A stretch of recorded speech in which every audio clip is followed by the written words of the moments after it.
Happy Valley says it can't keep funding its police force if voters don't pass a levy, and it failed by just one vote last November.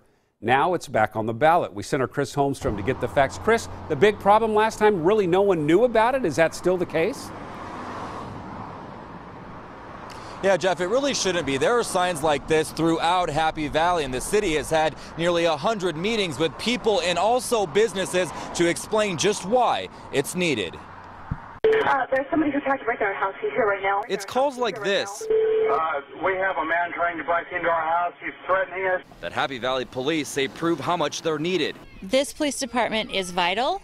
I've seen many things happen over the last few years that they have needed to be this quick and close on call.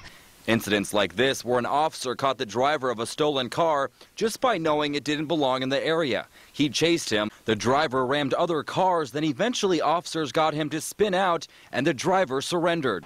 Currently, the city employs 11.5 officers, but funding is running out. And if voters don't approve the police levy by November, the officer count goes down to 0.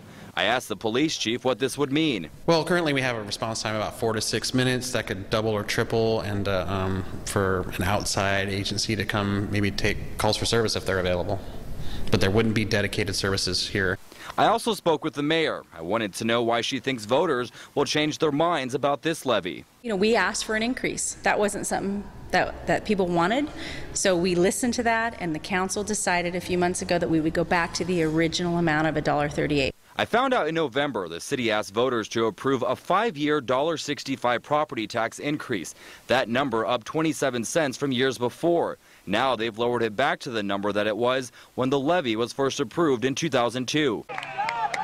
While some argue it's still too much, others say it's worth it. It's still expensive nonetheless. I mean, I still think that's on people's minds, but the thought of a local presence is, I believe, probably a stronger feeling today than it was the first time around.